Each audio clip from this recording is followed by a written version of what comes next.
Leemos en el Evangelio de Lucas, en su capítulo 1, desde el texto 57 al texto 58. Y a Elizabeth se le cumplió el tiempo de parir, y parió un hijo. Y oyeron los vecinos y los parientes que Dios había hecho con ella grande misericordia, y se alegraron con ella.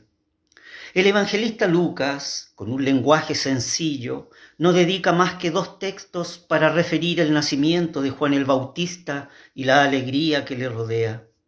El anuncio de la promesa dada por el ángel: y tu mujer Elizabeth te parirá un hijo y llamará su nombre Juan, comenzó a realizarse desde la concepción, cumpliéndose plenamente con el nacimiento. Pero aún Zacarías, el padre de Juan, debía verse libre del signo negativo que es la mudez, por causa de la incredulidad manifestada ante el ángel de la Anunciación. La verdad es que estos textos nos sitúan de nuevo en un ambiente veterotestamentario, de las mujeres estériles, a las que Dios da una mayor alegría con el don de la fertilidad. Fíjese que esto nos hace ver un modelo patriarcal, es decir, un símil con respecto de Zacarías y Elizabeth, como lo fue Abraham y Sarai, los cuales ambos eran ya de edad avanzada y además Sarai era estéril. El paralelismo es claro y conforme a lo expresado en el libro de Génesis en su capítulo 18. Y además que la anunciación del nacimiento se hace al padre en vez de a la madre.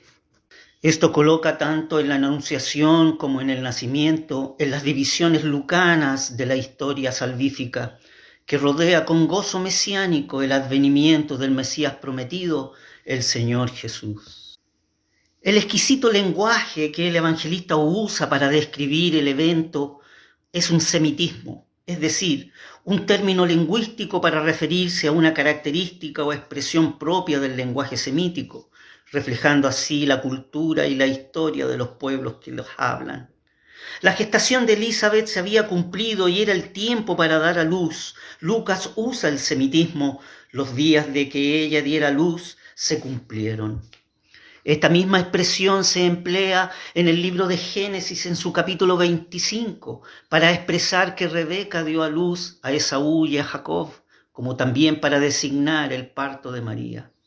Esta afirmación sitúa el nacimiento de Juan el Bautista en el periodo posterior a los 3 meses en que María visitó a Elizabeth.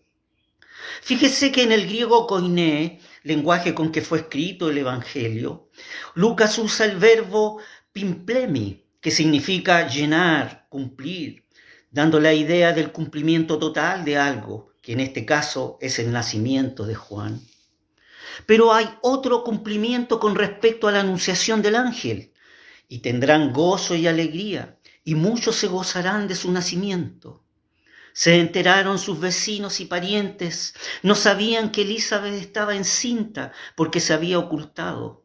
María era la única pariente a quien se había revelado el secreto de lo bueno que había sido el Señor con ella. Literalmente había engrandecido su misericordia con ella. Fíjese que aquí se emplea el mismo verbo con que María manifiesta en su cántico, que en latín es magnificat y en griego es megalino, es decir, engrandece. Volvemos a ver el símil con Abraham y Sarai, el cual se refleja con el nacimiento de Isaac, donde Sarai expresa: Dios me ha hecho reír de alegría, tal como lo leemos en el libro de Génesis en su capítulo 21. El gozo de los vecinos y de los parientes se hizo manifiesto, y aquella mujer estéril era considerada como carente del favor divino, pero ahora manifiesta la gracia de Dios en el milagro operado y hecho visible en el nacimiento de Juan. Este regocijo se manifestará aún a través de las maravillas que acompañarán a la imposición del nombre y cuando sea realizada la circuncisión del niño. Pero hay un detalle más, que como todo detalle es de gran importancia en las escrituras inspiradas por el divino autor. Es la característica que anunció el ángel con respecto a Juan el Bautista: porque será grande delante de Dios y no beberá vino ni sidra. Aquí nos encontramos ante el voto del nazariato. Este se describe en el libro de Números en su capítulo 6. No debía beber vino ni sidra, no debía cortarse el cabello, no debía tocar algún cadáver. El voto de Nazareo era una forma para demostrar la dedicación y la separación para Dios. Debía ofrecer para tal efecto un cordero sin defecto y una cesta de panes sin levadura. El cordero era para la expiación de los pecados. Los panes representaban la comunión con Dios sin levadura, la cual simboliza el pecado y la contaminación. Sin embargo, hay otro aspecto de importancia que dio el ángel respecto a la característica de Juan el Bautista. Será lleno del Espíritu Santo, aún desde el seno de su madre. Esto nos indica la designación divina y de un llamado especial para su ministerio.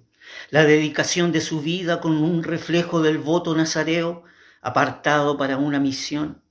El sello viene desde lo alto, con la llenura del Espíritu Santo, es decir, con la plenitud del Espíritu en él. Estará equipado para los propósitos divinos, su capacidad para reconocer al Mesías prometido, su sensibilidad para percibir y descubrir al Dios hecho hombre, velado en carne, su espíritu intuitivo y receptivo para admirar y contemplar quién era el Cordero de Dios que quita el pecado del mundo, su valentía para presentar al Mesías prometido. Con una mirada de fe sencilla pero profunda, este hombre consagrado y apartado, llamado Juan el Bautista, un día expresaría: este es el que ha de venir tras mí, el cual es antes de mí, del cual no soy digno de desatar la correa del zapato. Para que usted también pueda expresar: tú eres el Cristo, el Hijo del Dios viviente.